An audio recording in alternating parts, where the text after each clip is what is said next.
Assalamu alaikum warahmatullahi wabarakatuh. Bayan Allah this thing nan abin nan na bani mamaki. Zaka ga yarinya yar Bahaushe ba inda ta taba zuwa ba ta taba wuce Abuja ba. Bata san Inyamurai ba, bata san Yarabawa ba, amma ana tashi wai za ta je ta rubuta ne mazan Hausawa da are romantic da are romantic. Ki je ki aure Inyamurin. Ina kika taba zuwa? Same set of people da za ta ka auro ta haihuwar ta daya, zaka zo ka dinga samun ta a gida da daurin kirji ta sa wannan hular ta kai. Kin taba ganin ana ka Indian film?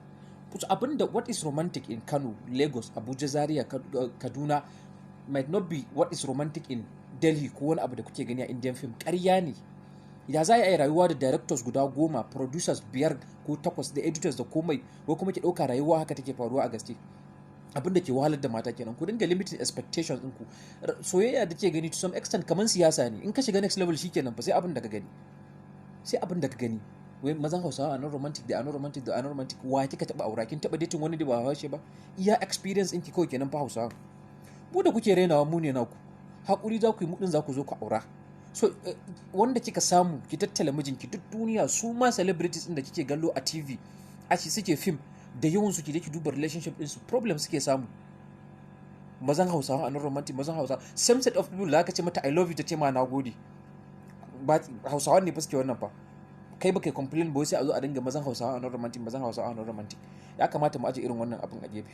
Ki rufa maganki asiri. Miji babu inda za ki gane wannan is romantic is rayuwar nan ko shi miji nagari Allah kawai zaki ma addu'a, in Allah ya so kika ba Allah sai ya hada ki da miji nagari. Ki ta ji ana men as come, ki dinga ji shi kamar tatsuniya.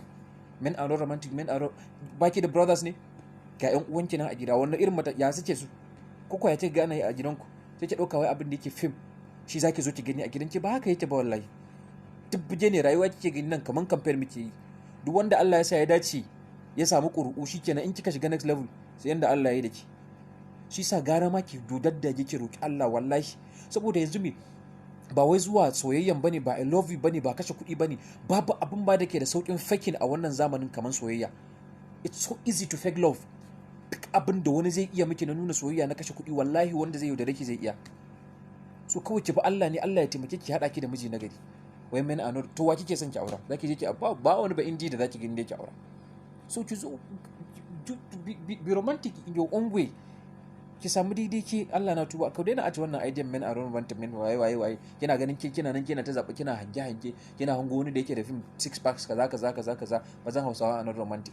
Sai mu gani ki je ki aure Inyamuri. In kika ga abin da yaran Inyamuran ke fesin sai kin gode ma Allah da ya hada ki da mu.